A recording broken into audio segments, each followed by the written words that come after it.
Welcome to the Coach Toolbox. I'm your host, Dr. Ajay Nangalia, a leadership coach and counselor. This channel supports your professional and personal development as a leader with research-based and practice-focused learning. And we bring you the best career and life advice from guests who've been there and done that successfully. And now, our session today. Well, there is certainly one place that nearly all of us have been at, and that is at the crossroads. And the crossroads, or the crossroad, both singular, plural, it's all good. The crossroads is the place and or time in our life when we are not sure of how to proceed, in which direction should we go, or what to do next.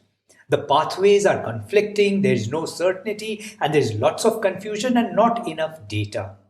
And if this point in time and space occurs when one is also dealing with emotional turbulence, then it's that much harder and scarier. This is the time we wish we had someone who could tell us what the best choice is, which is the road to take, or could provide us with some assurance of success. Unfortunately, by definition, this peace of mind does not exist when you're at the crossroads. Now, I've been there quite a few times in my own life, and I'm sure that you've been too.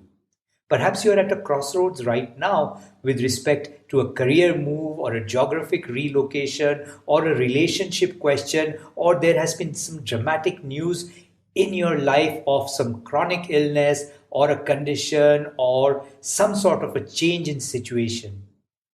So for those of us who are at a crossroad in our life today, let's talk about a way to think about the choices that are before us in a holistic way. And the outcome of this thinking process is not necessarily a clear direction to take or a magic answer, but an understanding of who you are and where you are. And with this understanding, you will be able to see the next steps a bit more clearly. Now, over the last couple of years, I've used the crossroads process to help me think through some of my own career and life moves and have supported my coaching clients using this model quite effectively. I've adapted this crossroads process from the decision book by Crogeris and Shapler, and I'll give the complete reference in the description box of this episode. So let's get started. Now, when we are at the crossroads, we try to look ahead at all the options. We try and do a pros and cons or a cost-benefit analysis, or try and gaze into the crystal ball and make a prediction of which road is going to be the most successful, and so on. So the models or tools that we tend to use are essentially predictive and future-looking. Now, there's certainly merit in some of these tools, but when at the crossroads, there is a reason why they are not as effective.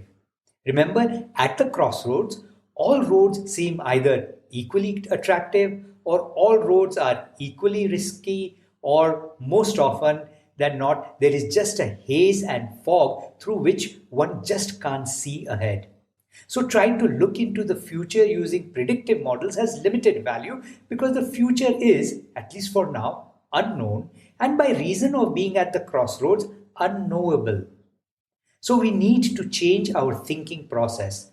No point looking into the fog as there is no clarity there. So the essence of the crossroads process is this. When looking into the future is hazy at best, it may be useful to review and revisit our foundations. That is, the road that has brought us to where we are today. You see, if you look at where we've come from and who we've become, then we can use this learning from our journey thus far to make our next steps clearer. So the crossroads process starts with reflection around these key questions. And as you answer these questions, jot down the key words that come to you as answers so that these key words might provide some illumination for you. So there are 7 questions. I'm going to explain them, and towards the end of our conversation, I'll repeat them so that you can make notes of the 7 questions. For now, just listen to the questions and understand what is expected from this process. So question number 1. What have been the main decisions in your life and how has each impacted or influenced you? Number 2. How have you overcome difficulties and obstacles in your life? Number 3. Who have been the main positive influences in your life and what is their impact on you? Number 4, who are the people that limit you and how do you let these limitations impact you? Number 5, what is really hindering you from moving ahead or moving on in life? Number 6, who are the people that are important to you? And number 7, what are the values that matter to you? So let me quickly go through the questions just so that it gets ingrained as you're listening. So number 1, what have been the main decisions in your life and how has each impacted or influenced you? Number 2, how have you overcome difficulties and obstacles in your life? Number 3, who have been the main positive influences in your life and what is their impact on you? Number 4, who are the people that limit you? How do you let these limitations impact you? Number 5, what is really hindering you from moving ahead or from moving on in life? Number 6, who are the people that are important to you? And number 7, what are the values that matter to you? Now, for each of these questions, write down the key words that come to your mind. And as you review these key words, explore what you're learning about your journey thus far and therefore who you are today. It is these insights that will point you towards what you want to change for tomorrow. You see, the essence of the Crossroads process is appreciating that the road you must take has the opportunity and potential to build a better version of you and to help you honor the values that are important to you. In other words, the road that might be best is the one where you can build on who you are and honor where you're coming from and move towards a better version of yourself 2.0.